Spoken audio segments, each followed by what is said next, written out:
I decided to make a video about a pharmaceutical giant called Pfizer and their #1 brain-selling drug called Zoloft.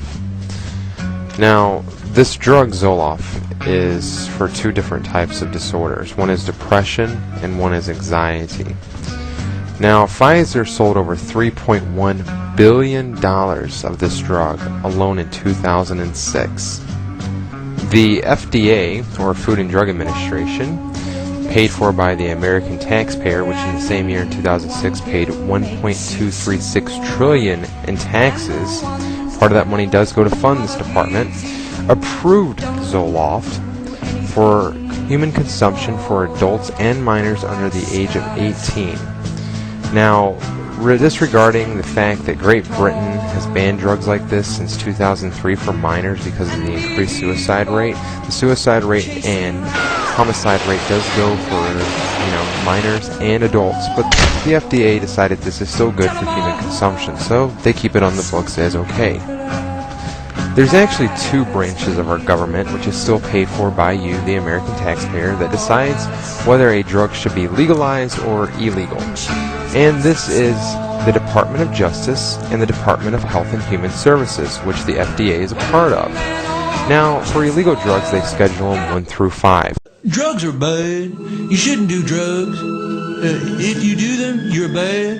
Because drugs are bad, okay? It's a bad thing to do drugs, so don't be bad by doing drugs, okay? That'd be bad. 1 being the worst and 5 being the least. Schedule 1 drugs are as follows. This is what makes a Schedule 1 drug. The drug has a high potential for abuse. The drug is not currently accepted for medical use and treatments in the USA. And number 3, there is a lack of accepted safety for the drug or other substances under medical supervision. So let's take a second to think about this.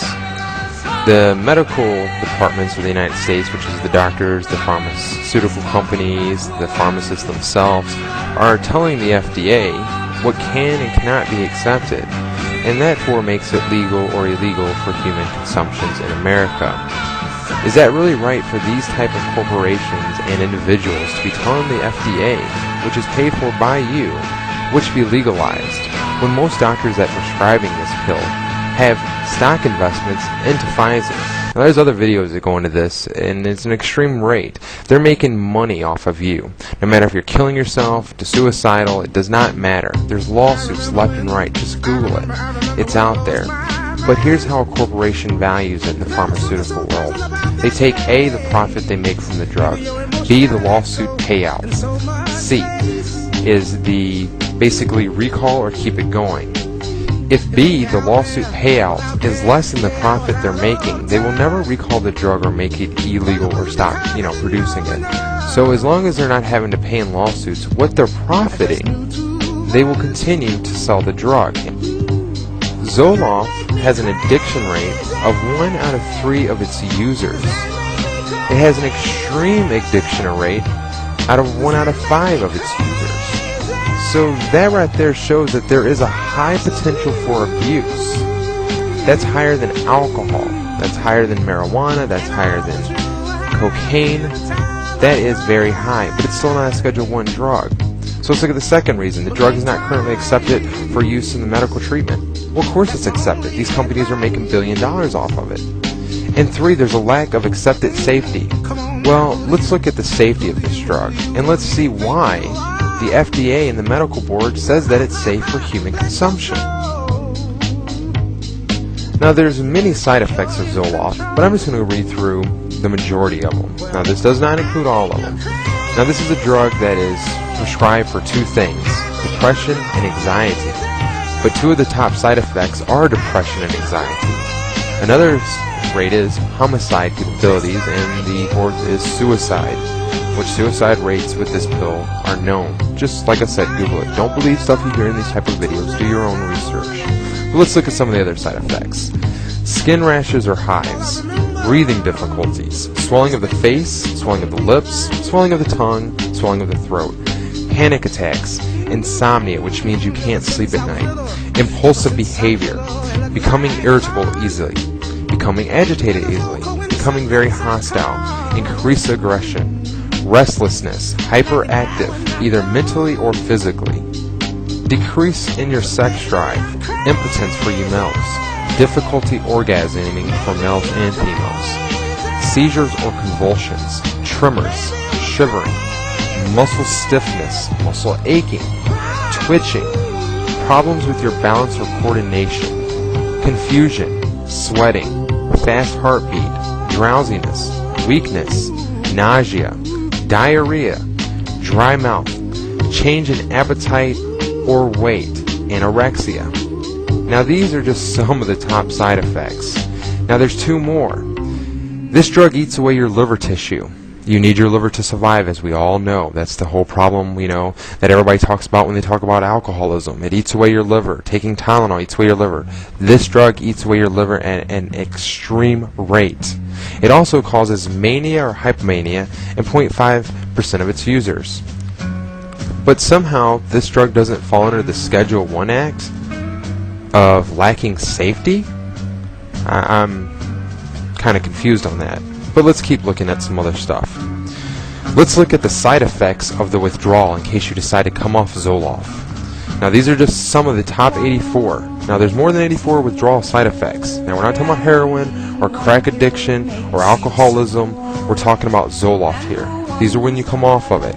Anorexia, canker sores, loss of coordination, twitching of the muscles, increased blood cholesterol, blood in your bowel movements, blood in your urine, heart failure, heart attack. This drug can kill you when you come off of it. Even heroin does not kill a complete heroin addict when he comes off of it. But this drug can. Crack addicts don't die when they come off crack, but you can die from a heart attack when you come off Zoloft. Cold sweat, dehydration, double vision, intestinal failure. Your body can't process food. You get a buildup. Your stomach swells and you die from it. Loss of speaking correctly, mumbling of words, trouble of swallowing. Men, once again, loss of erection. Women, once again, loss of sexual appetite. Redness of the skin. Your esophagus swells and closes. Facial swelling. Gums bleed easily. Excessive fat buildup in the liver. Once again, you take it, it kills your liver. You get off of it, it's killing your liver. Urinating all over yourself. Releasing your bowels all over yourself. Muscle tissue in the heart wall dies. So, once again, it's hurting your heart. Vivid nightmares. Seeing lights, sparks of colors that are not there. Extreme itchy, red, swollen bumps on the skin. And once again, depression, anxiety, and suicide and homicidal behavior. I'm not making this up. You can look this up. But yet this still stands for the FDA to say it's approved. Now this seems like it falls under all the Schedule I things except for the one thing, and that's the medical board has use for it. What is the use for this drug? If it cures depression and anxiety, but it also causes depression and anxiety, that's just a contradiction within itself. This drug is there for one reason. Doctors push this drug, pharmaceutical companies make it, and they both profit millions upon dollars. Now the UK bans this type of drug for minors under the age of 18 because of the increased suicide rate attached to it. But the FDA in America still says it's okay and is endorsed by the FDA to be given to minors. And they're telling us Zoloft is okay to take. There's more side effects with this drug and more side effects when you're coming off of it than most Schedule I Act drugs. But yet, because it's a pharmaceutical company and they've learned how to profit off of it, it's continued to be illegal. Pfizer, these people make billions off this drug, not including their other drugs that are completely harmful. Now, that's pretty much all I got to say about this drug. You should be pretty much aware. You should wonder why Pfizer can exist as a company, or why your taxpayers are paying the FDA, which is supposed to protect you, approving this drug. Don't take it. Do your own research. Anytime you watch one of these videos on Google, do your own research. Remember, it's up to you. You are the power in America. You don't have to stand for this shit. You don't have to let them approve something that kills you. Drugs are bad. You shouldn't do drugs. If you do them, you're bad.